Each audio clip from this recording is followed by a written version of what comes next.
Physics का हम जो डायमेंशंस टॉपिक है, डायमेंशनल एनालिसिस जो टॉपिक है, उसका हम एप्लीकेशन पढ़ रहे थे। एप्लीकेशन। तो आइए एक क्वेश्चन हम बनाते हैं। प्रीवियस जो एग्जाम्पल था उसमें हमने बताया था कि 1 न्यूटन कितना डाइन होता है। तो 2 न्यूटन कितना डाइन होगा, 3 न्यूटन कितना डाइन होगा, ये तो ऑटोमेटिक आप पता लगा लेंगे। अब एक और हम इस पर बेस्ड एक क्वेश्चन बनाते हैं। जूल को अर्ग में बदलना, कन्वर्ट 1 जूल इनटू अर्ग। अब आप देखिए क्वेश्चन है यहां, कन्वर्ट 1 जूल इनटू अर्ग, ERG अर्ग होता है। अच्छा, ये पहले बोर्ड पर थोड़ा यहाँ पर, हाँ यहाँ पर आ रही है शाइनिंग। हाँ, यहाँ मैं घेर देता हूँ, यहाँ नहीं लिखूंगा। अरे ये तो बहुत बड़ा ऊपर वाला पोर्शन हो गया, उसके थोड़ा नीचा है। लिखते वक्त थोड़ा सा ध्यान हम रखेंगे यहाँ, क्या हम लिख नहीं सके। हाँ,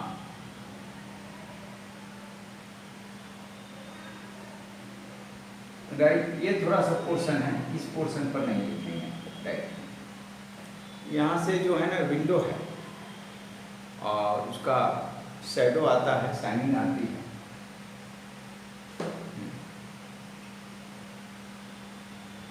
तो ऐसे क्वेश्चन को बनाने के लिए क्या करना पड़ेगा, पहले हम आपको बताए हैं कि पहले आप लिख लीजिए क्या है।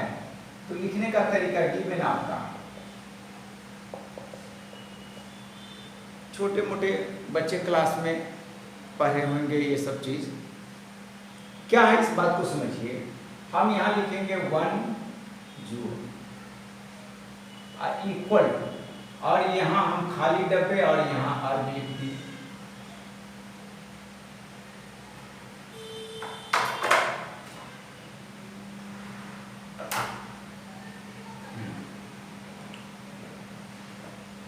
तो 1 जूल इक्वल टू, अब ये यही तो बॉक्स है, इसी बॉक्स में आपको भरना। 4th 5th क्लास में न्यूमेरिकल क्वेश्चन बनाते थे, फ्रैक्शन वाले, इक्विवेलेंट फ्रैक्शन, याद कीजिए, वही बात है और कोई बड़ी बात नहीं। धीरे धीरे बोलता हूं, फिर बाद में स्पीड पकड़ूंगा। आइए, तो आपका गिवन में N1 equal to 1, G1 equal to क्या लिखेंगे आप, जूल है, यूनिट है, और ये जूल है। E1 आपका क्या हो जाएगा, जूल। हालांकि इसको डायमेंशन लिखना है, और जूल क्या है, SI यूनिट है, SI यूनिट ब्रैकेट में हमने लिख दिया। और joule, this is the work, work का आपको डायमेंशन लिखना है। तो फोर्स इंटू डिस्टेंस होता है, तो इसका डायमेंशन आप क्या लिखेंगे, M/L power 2T-2। This is the dimensional formula of work, और इसमें आप 1 लगा दीजिए, 1 1 1, U1 है, राइट। N2 आपका क्या है, व्हाट, खाली बॉक्स है देखिए, और U2 आप फिर यही लिखेंगे क्या, M2 L2 square and T2 raised to the power -2। This is the dimensional formula, right. इसके बाद क्या करेंगे, अब यूज कीजिएगा n2 इक्वल टू क्या लिखिएगा n1 right u1 upon formula बन गया। अब इसका वैल्यू पुट कर दीजिए, वैल्यू पुट कीजिएगा तो क्या बन जाएगा n1 आपका 1 है 1 राइट मल्टीप्लाई और u1 अपॉन u2 डायरेक्ट लिख देता हूं, क्या लिखूंगा m1 अपॉन m2 पावर 1। बात को समझिएगा, इस वाले एग्जांपल हम समझाए हैं, यहां पर बात को आपको गहराई से पकड़ लेना है राइट। अच्छा इसके बाद L1 upon L2 whole raise to the power 2 and T1 upon T2 whole raise to the power -2 right. Clear? आप बातों को क्या पकड़ेंगे यहां,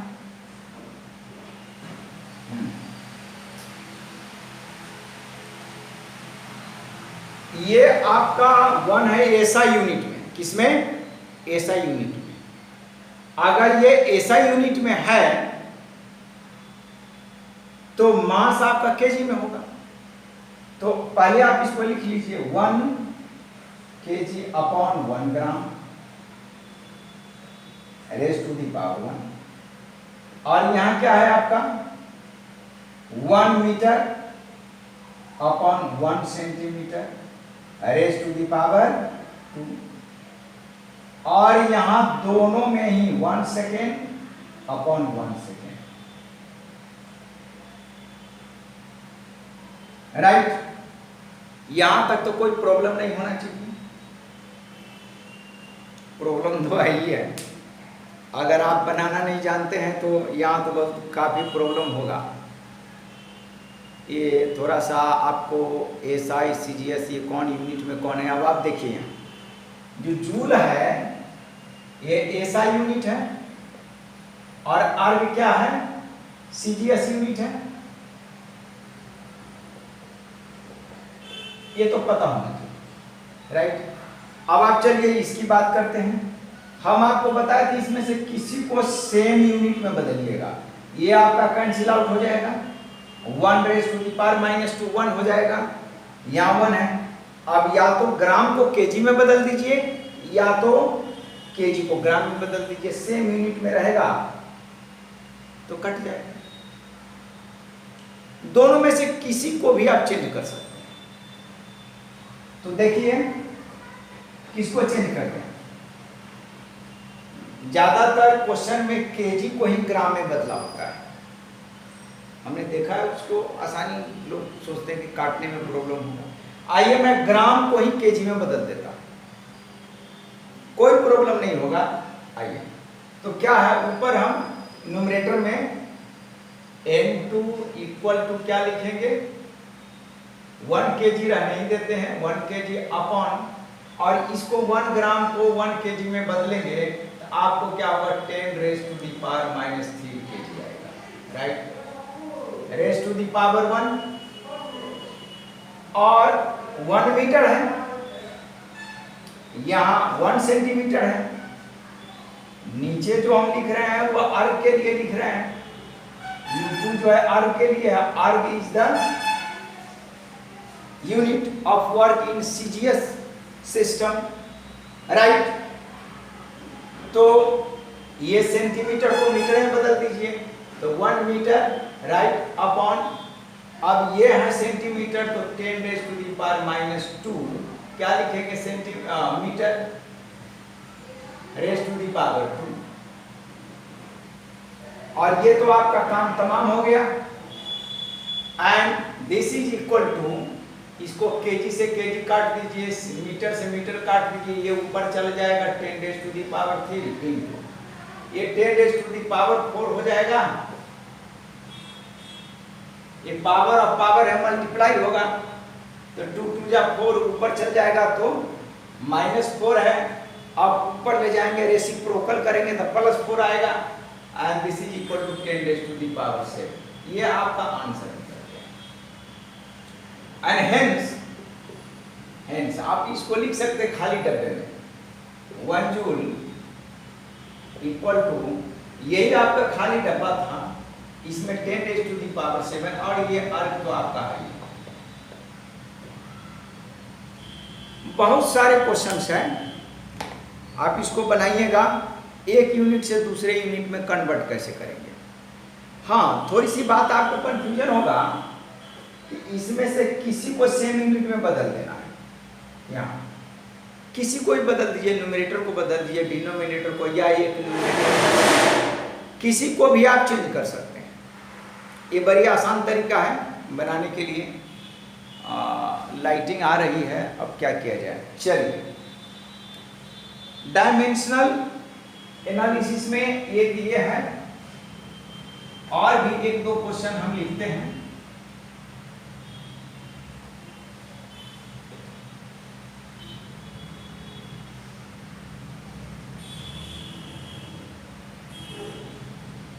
अब एक नॉर्मल सा एग्जांपल देकर आपको बतलाता हूं।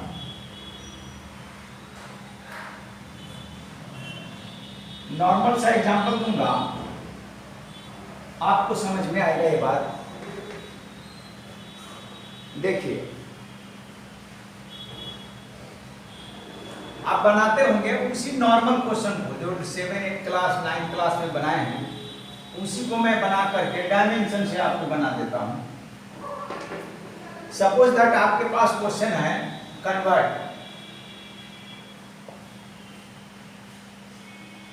72 kilometre per hour into metre per second. ये पढ़ाए होंगे आपको टीचर। एक तो स्टूडेंट है, उसको क्या है कि इस तरीके का क्वेश्चन बनाने में 9/18 कुछ मल्टीप्लाई करके बता दिया उसको कोई टीचर। हम एक कहाँ गए थे पढ़ाने, ये DPS स्कूल है, उसके पीछे कौन सेक्टर आता है, कुछ C9 सेक्टर है, वसंत कुंज में DPS स्कूल है, वसंत वाटिका के जस्ट आसपास में आता है। उसमें उस बच्चा को पता नहीं क्या उसको रटाया हुआ था कि इसको इससे मल्टीप्लाई करेंगे तो क्या 9/18 से मल्टीप्लाई करेंगे तो कुछ होता है। अब मुझे ख्याल नहीं है उस चीज़ को, लेकिन ये बात आती है। ये बात को याद नहीं रखना है यार, हमें जेन्युइन बात को पकड़ना है। जेन्युइन क्या है उस बात को पकड़ना, याद नहीं करना है। अब ट्रिगोनोमेट्री में 10th क्लास का बच्चा है, कहीं भी NCERT में नहीं लिखा है। यहाँ कुछ बच्चा आया, दिल्ली में भी देखे, बिहार में तो खैर चलो, पटना में, सीतामढ़ी में, मुजफ्फरपुर में ये टेक्निक चल रहा है। क्या sin थीटा P/H होता है, cos थीटा B/H होता है, tan थीटा P/B होता है। ये परपेंडिकुलर अपन बेस, ये समझिए फार्मूला। अब कुछ बच्चे को पता नहीं, ये बहुत दिनों से चल रहा है, हर बद्री प्रसाद कुछ करके बच्चा हमारे पास आया पढ़ने, तो उसको तो कह रहे सर हम इसको हर बद्री प्रसाद से रटे हुए। मुझे तो हंसी आई कि ये 3-4 नाम हैं, मतलब साइन कॉस टैन याद कर लिए, तो कॉट से कॉसेक भी याद हो गया, उसका रेसिप्रोकल ही तो है। तो इसके लिए 3 बात को आपको याद करने के लिए हर बद्री प्रसाद जब तक आप दिमाग में लगाइएगा तब तो sin theta equal to P/H हम लिख ही देंगे। क्या जरूरत है हर बद्री प्रसाद है ये वो करने की, किताबों में कहीं नहीं लिखा। जब ये 3 बात को याद करने के लिए गाना बनाता है, कोड बनाता है, हर बद्री प्रसाद करता है। केमिस्ट्री में 118 एलिमेंट है, तो फिर उसके एटॉमिक नंबर, उसके एटॉमिक मास, उसके सिंबल कैसे याद करेगा। उसमें कौन सा फार्मूला लगाएगा यार, कौन सा कोड लगाएगा, कौन सा गाना लगाएगा। अब एक पीरियोडिक टेबल बनाने वाले न्यूलैंड ऑक्टेव थे, शायद वो संगीतकार थे, और केमिस्ट्री की वो बात कर रहे थे। क्लासिफिकेशन की चर्चा चल रही, उनके दिमाग में वो बातें आ गई, सारे गामा पादा निशा। अब संगीत के टंग से, संगीत के टंग से, संगीत की जो बात है उससे केमिस्ट्री का क्या लेना देना है यार? केमिस्ट्री एक अलग साइंस है और सॉन्ग एक अलग साइंस है, वो संगीत विज्ञान भी एक अलग विज्ञान है। अब तो संगीत कब शुरू हुआ, संगीत किसने सबसे गाया, संगीत की एक एवोल्यूशन बनी और इवोल्यूशन हुआ होगा, कैसे कैसे कैसे कैसे इवोल्यूशन के दौरान मनुष्य बंदर से मनुष्य में कन्वर्ट हुआ। पहला वो इंसान कौन जिसने कि गाना गाया? हम सभी डार्विन के हिसाब से बंदर के औलाद हैं, तो फिर वो संगीत शाला पहले किसने खोला? संगीत की जन्म कैसे हुई? एक बहुत बड़ा रिसर्च का विषय है। जैसे आप एटम के बारे में पढ़ रहे हैं, जैसे आप मॉलिक्यूल्स के बारे में पढ़ रहे हैं, वो धीरे धीरे धीरे धीरे धीरे धीरे प्रोग्रेस होकर के आज मैं सब atomic particle, electron, proton, neutron तक करते हैं। तो संगीत एक अलग चीज है, उससे हम पीरियोडिक क्लासिफिकेशन सारे गामा पादा निशा पर सजा दे, उसको कहे कि फर्स्ट एलिमेंट का जो कैरेक्टर है वो 8वां का कैरेक्टर के बराबर होगा, 8 के कैरेक्टर के बराबर, ये सब बात दिमाग में जचता नहीं है। लेकिन शुरुआती तौर में वही हीरो थे, तो उनकी बातों को लोग मान करके रिपीट कर दिया कि हो सकता है संगीत के लय पर वो बैठ जाए। नोबेल गैस की खोज हुई तो हुआ ही नहीं। अब कह रहा है कि ऑक्टेव लॉ जो है फेल कर गया। तो बात ऐसी नहीं है, उसको याद नहीं करना है यार। चर्चा हमने किया कि 9/18 से या 18/9 से वो जैसे भी मल्टीप्लाई करके उसको कन्वर्ट करता हूँ, वो रखने वाली बात है। हम कंसेप्ट की बात करेंगे जहाँ पर कि वो क्या जरूरत है उसको लगाना है। आइए, तो यहाँ पर ये टॉपिक है 72 किलोमीटर को किस में कन्वर्ट करना है? मीटर पर सेकेंड में। छोटे क्लास में आप पढ़े होंगे क्या, ये आपका 72 kilometre per hour I equal to दे देगा, ये डब्बा खाली है बीच में लिख देगा यहाँ मीटर पर सेकेंड, यही नहीं लिखेगा 72 kilometre per hour equal to ये how much metre per second. तो इसको हम कैसे बनाते हैं? छोटे बच्चे में जो बनाए क्या बनाए, तो लिखे 72 kilometre per, it means divide 1 hour, right. और इसको जब आप बनाएंगे तो कैसे बनाएंगे आप इसको लिखे 72 इंटू 1000 मीटर, क्योंकि आपको मीटर में ले जाना है, न्यूमरेटर मीटर है, तो 1 kilometre equal to 1000 metre. And आपको फिर डिनोमिनेटर में क्या रखना है? डिनोमिनेटर में क्या रखना है? सेकेंड रखना है। तो 1 आवर है तो इसको आप 3600 सेकेंड रखेंगे। अब ये 2 से 2 कैंसिल हो गया, राइट। और ये आपका 2 से तक 2 इंटू 10 कितना होगा? 20 मीटर पर सेकेंड, राइट। तो अपने आप आ गया मीटर पर सेकेंड, तो है मीटर पर सेकेंड है, ये आपका 20 आ गया, 20 इसमें आप लिख देंगे, आंसर आ गया। इसमें 9/18 का कोई सवाल नहीं है, क्या है नहीं है वो तो भगवान जाने। वो स्टूडेंट शायद क्यों 9/18 किया है मैं आपको बता दूँ। शायद 1000 अपन 3600 है, हाँ, तो ये कैंसिल हो गया और ए 5 और 18, हाँ देखिए 5/18 आ गया। तो क्या 5/18 इसमें मल्टीप्लाई करेंगे तो 20 आएगा, तो 72 इंटू 5/18, हाँ आ गया 4, ये 20 मीटर पर आ गए। इसीलिए बच्चों को याद करा दिया कि 5/18 से मल्टीप्लाई करो, 5/18 से मल्टीप्लाई करो उस डिजिट में तो मीटर पर सेकेंड में आ जाए। अरे यार छोड़ो, गोली मारो ना, ये 5/18 से मल्टीप्लाई कराने की क्या जरूरत है? आप कंसेप्ट रखिए ना कि 1 किलोमीटर इक्वल टू 1000 मीटर और 1 आवर इक्वल टू 3600 सेकेंड रख दीजिए, वो वैल्यू पुट हो गया। छोटी सी बात को कंसेप्ट से पढ़ाना है और उसको जो है ना हार्ड बना देता है टीचर। अब ट्रिको की वो ट्रिकोनोमेट्रिक रेशियो है, उसकी फार्मूला में हर बद्री प्रसाद लाने का कोई सवाल ही नहीं, लेकिन पटना से लेकर के पता नहीं पूरा बिहार में छाया हुआ है, पूरा बिहार में छाया हुआ। अब इसी क्वेश्चन को अगर डायमेंशन से हम करें, एक वर्ड में आप कीजिए, 1-2 लाइन में सोल्व कर देना है डायमेंशन से, तो कैसे क्या लिखेंगे आप, यही ना लिखेंगे n2 इक्वल टू क्या लिखेंगे n1। यहां साइनिंग आ रही है क्या? हाँ, यहां थोड़ी सी साइनिंग आ रही है।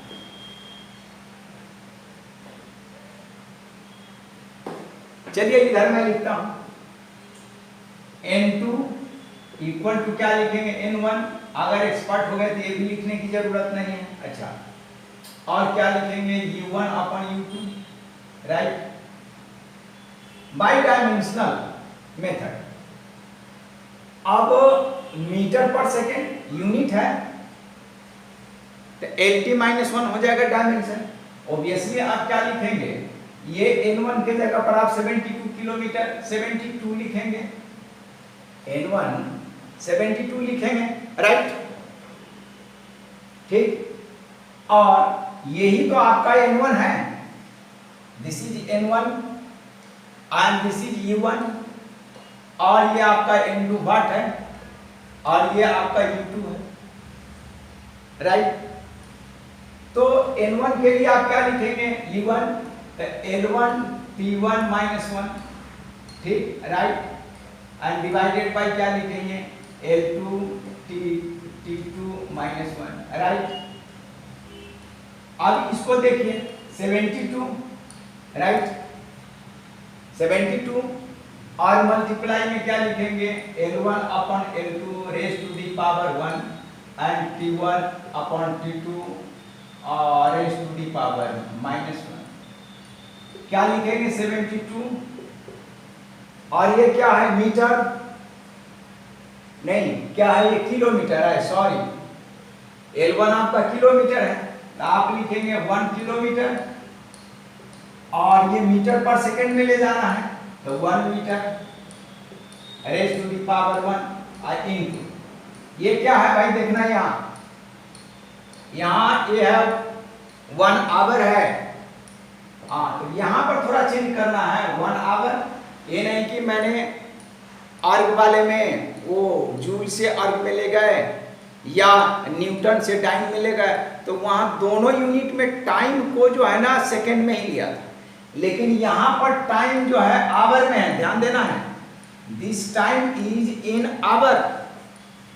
सो आपका T1 हो जाएगा क्या, आवर, 1 आवर, तो 1 आवर, इसलिए इसको बता दे रहा हूं 1 आवर अपॉन, और ये देखिए सेकंड है तो 1 second, right, raise to the power minus 1। अब इसको वैल्यू पुट कीजिए, ये इनवर्स में आएगा, ये कटेगा नहीं। प्रीवियस दोनों एग्जाम्पल में मैंने काट कर बताया लेकिन ये यहाँ कटेगा नहीं। हाँ, बड़ी इंटरेस्टेड बात, 72 इंटू 1 किलोमीटर को कन्वर्ट कर दीजिए मीटर में, तो क्या बन जाएगा आपका 1000 मीटर अपन क्या हो जाएगा 1 मीटर। एक ही को बदलना है, ये नहीं कि इसको भी आप किलोमीटर में बदल दीजिए, किसी एक को चेंज करना है, या तो किलोमीटर को मीटर में बदलिए या नहीं तो मीटर को किलोमीटर में बदलिए, कोई आंसर पर फर्क नहीं पड़ेगा, answer will be same, right. अच्छा, इसके बाद raise to the power 1 into 1 hour है, इसको आप 3600 सेकेंड कर दीजिए और अपन 1 second, right, raise to the power minus 1। Second से सेकेंड आपका कैंसिल आउट हो गया, राइट, और ये आपका मीटर से मीटर कैंसिल आउट हो गया, ये क्या बन गया 72 इंटू, अब ये तो पावर क्या है, यहाँ 1 है तो 1000 हो जाएगा, इंटू और ये क्या हो जाएगा, inverse 3600 and raise to the power -1 है, तो ये 1 अपॉन आप 3600 लिख सकते हैं। भाई अगर इतनी जानकारी नहीं हो, इनवर्स करना नहीं जानते हैं, तो 7-8 क्लास में तो आपको जाना ही पड़ेगा। आइए, अब ये 2 0 से 2 0 कैंसिल हो गया, राइट, और आपका ये कितना होगा, 36 2 जा 72 और 2 × 10 देखिए 20 आ गया आपका। अब मीटर पर सेकंड तो दिया ही हुआ, क्योंकि आपने देखिए मीटर और नीचे यहाँ सेकंड आ गया, ऊपर ये यहाँ ऊपर भी यहाँ मीटर देखिए 20 मीटर यहाँ नहीं आएगा, क्योंकि मीटर से मीटर इससे कैंसिल हो गया, क्योंकि डिजिट सिर्फ आएगा, N2 नंबर सिर्फ आएगा। मीटर पर सेकंड तो यहाँ दिया ही हुआ, सिर्फ नंबर आएगा, फिगर आएगा, फिगर का कोई यूनिट और डायमेंशन नहीं होता है। हाँ, तो देखिए 20 आ गया। अब इसी बात को आपने 9th क्लास में 8th क्लास में ऐसे बनाया, इसी बात को हमने डायमेंशन से बनाया, बहुत हर सेम। बड़े इंटरेस्टेड बात है, टॉपिक है, और इसमें और भी क्वेश्चन है। मैं इतने क्वेश्चन सब कराऊंगा जो इंजीनियरिंग और मेडिकल का, कम से कम डायमेंशनल एनालिसिस पर 40 से 50 क्वेश्चन बनाऊंगा, तो इसका करीब करीब वीडियो बहुत ज़्यादा बनेगा। अब ये नहीं कि वो मैं रफ्तार से चलते रहूँ, रफ्तार से, ऐसी कोई बात नहीं है, आराम से पढ़ना है। वो विंडो है, वहाँ का विंडो पर मैं पेपर लगा दूंगा, गद्दा हम लगा दिए थे, लेकिन वो आंधी आई, तूफान आई, तो वो निकल गया, और वहीं थोड़ा सा एक होल है, वहाँ से ये शाइनिंग देता है यहाँ बोर्ड पर। मैं भी बहुत लेजी आदमी हूँ, जल्दी झाड़ू नहीं लगा पाते हैं रूम में, तो समझो कि काम करने के लिए आती है, तो वो खाना पीना बनाकर टेबल पर रख देती है, और सलाद भी काट देती है, तो मैं खा लेता हूँ। टेबल पर रखा गया तो खा लिया, अदरवाइज मैं काट नहीं पाता। और बच्चे सभी अपने नानी यहाँ हैं, सभी घुल मिल रहे हैं, और शायद अब बच्चे नानी यहाँ ही रहेंगे, तो झेलना तो पड़ेगा ही। चलिए, कभी कभी किसी किसी फिलोसफर का जो स्टेटमेंट होता है तो सभी ख्याल आता है, या हम कभी अपने लाइफ की जो बात कभी कभी सोचते हैं, तो इस बात को विचार करते रहते हैं कि कहीं हमारे पास जो YouTube पर बात डालते हैं, या बच्चों को जो टीच करते हैं, वो क्या टीच करते हैं। एक रोज़ हम अपने स्टूडेंट को पढ़ा रहे थे इलेक्ट्रोमैग्नेटिक वेव, तो हम उसको बताएं कि हम उसी चीज़ को बच्चों को समझाते हैं जो हमें खुद समझ में नहीं आता है। अब नया नया बच्चा रहे तो ट्यूशन छोड़ करके भाग जाएगा, लेकिन तब तक वो बच्चा हमारा स्टूडेंट बन गया है, उस फिलॉसफी को समझने लगा है। हम उसी बात को समझाते हैं जो खुद मुझे समझ में नहीं आ रहा है। अब ऑल ओवर इंडिया के बहुत बड़े बड़े फिजिक्स के प्रोफेसर, बहुत बड़े बड़े फिजिक्स के प्रोफेसर, जो वह इलेक्ट्रोमैग्नेटिक वेव पढ़ाते हैं, उसमें 4 जो 4 सेट्स इक्वेशंस जो दिए गए हैं, फैराडे इक्वेशन है, मैक्सवेल का इक्वेशन, जो भी इक्वेशंस दिए गए, इलेक्ट्रोमैग्नेटिक वेव EMW, क्या वो देखे हैं कभी? जिस चीज़ को मैंने देखा नहीं, जिस चीज़ को हमने फीलिंग नहीं किया, उस चीज़ के बारे में हम बच्चों को पढ़ा रहे हैं कि ये होता है, तो सीधी सी बात है कि किताब में लिखी हुई जो बात है उसको हमने याद किया है, और 10 साल 15 साल से मैं पढ़ा रहा हूँ, तो उसी किताब की लिखी हुई बात को हम बच्चों को पढ़ा दे रहे हैं। हमारे पहले वाले जो टीचर जो पढ़ाया है कि हर हर बद्री प्रसाद, तो वही बात आज भी मैं पढ़ा रहा हूँ। हमारे पास अपना कोई टेक्निक नहीं। इसीलिए हमारे देश में जो टीचर हैं, जो ट्यूशन पढ़ाते हैं, स्कूल कॉलेज में पढ़ाते हैं, वो आपको पढ़ाते वक्त कहेंगे तुमने समझा। अब जेनेटिक्स की बात कीजिए, उसमें मोलिकुलर जेनेटिक्स की बात कीजिए, क्लासिकल जेनेटिक्स की ही बात कर लीजिए, मेंडेलियन जेनेटिक्स की बात कर लीजिए। उसमें जो कुछ भी आप मोनोहाइब्रिड डाइहाइब्रिड पढ़ा रहे हैं, उसका एक्सपेरिमेंटल चीज किताब में ही रह गया, हम एक्सपेरिमेंट करके देख नहीं पाए। और टीचर आपको कहेगा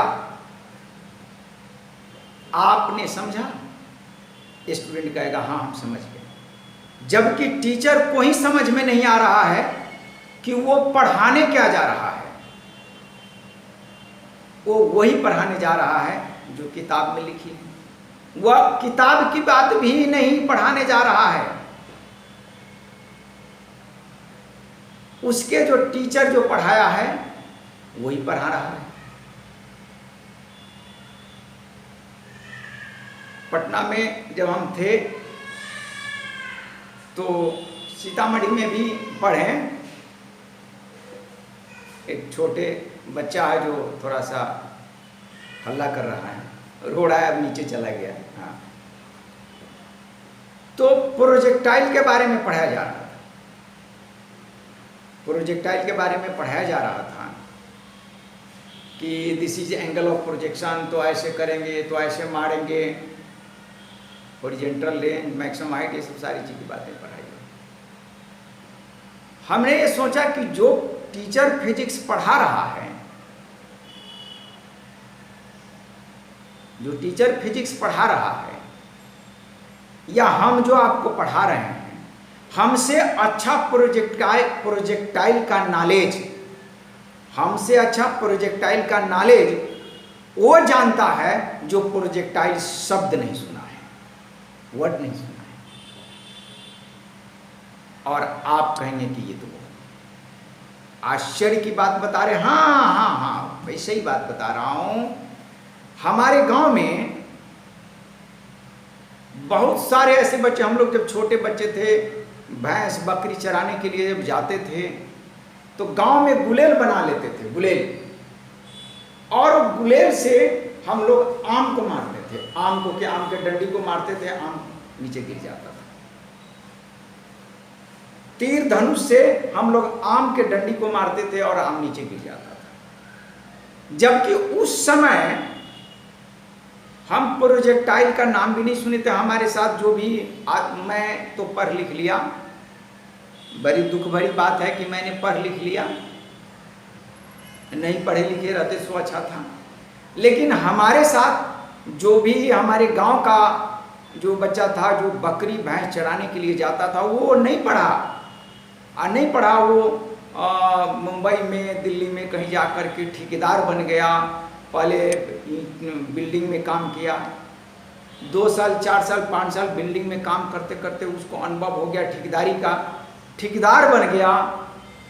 और आज वो लोग करोड़ों में खेल रहे हैं, जबकि 1 करोड़ रुपया कमाने के लिए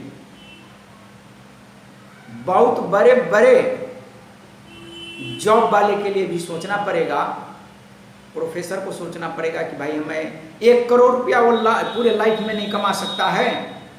जबकि वह ठेकेदार से बन गया और दिल्ली में, मुंबई में बड़े बड़े अपार्टमेंट की ठेकेदारी लेता है। कहीं 20 लाख का ज़मीन खरीदता है, कहीं 50 लाख का ज़मीन खरीदता है, गांव में 20 लाख का घर बनाता है, तो कार खरीदता है। मैं भी सोचता हूँ कि यार इतना बड़ा पढ़ाई करने का क्या मतलब है। तो वो लड़का सब आज पैसे वाला हो गया, और हम जो है ना यूं ही मन होता है, टाइम पास होता है तो आप लोग को पढ़ाते हैं या कभी यूट्यूब पर लेक्चर देते हैं और पागलों की तरह करते हैं कि मैंने इतना पढ़ा लिखा, अरे गोली मारो इस पढ़ाई लिखाई, ठीक राइट। तो हमने डायलॉग दिया कि जो प्रोजेक्टाइल वर्ड का नाम नहीं सुना है, हकीकत उसको प्रोजेक्टाइल का कंसेप्ट उसी के पास है। अब गुलेल से वह उड़ते हुए पक्षी को मार दे रहा है, उसको एंगल ऑफ प्रोजेक्शन पता नहीं है, हॉरिजॉन्टल रेंज पता नहीं है, लेकिन वो कैसे उड़ते हुए पक्षी को मार देता है अंदाजा लगा लीजिए। फिजिक्स के प्रोफेसर को कहें कि आप ज़्यादा प्रोजेक्टाइल के बारे में जानते हैं तो क्या बुलेट से आप उड़ते हुए पक्षी को मार दीजिएगा? वो मैथमेटिकल कैलकुलेशन करेगा। इसीलिए जो प्रोजेक्टाइल के बारे में, जो प्रोजेक्टाइल वर्ड नहीं सुना है उसको प्रोजेक्टाइल का अच्छी कंसेप्ट है, और जो प्रोजेक्टाइल पर न्यूमेरिकल क्वेश्चन बनाता है, फिजिक्स पढ़ाता है, उसके पास प्रोजेक्टाइल का नॉलेज नहीं है। ये बात मैं थोड़ी सी बाद में बोलते रहता हूँ, कभी कभी कहानी कहते रहता हूँ। चलिए अब कुछ और भी एग्जाम्पल हम कराएंगे इस पर। धन्यवाद।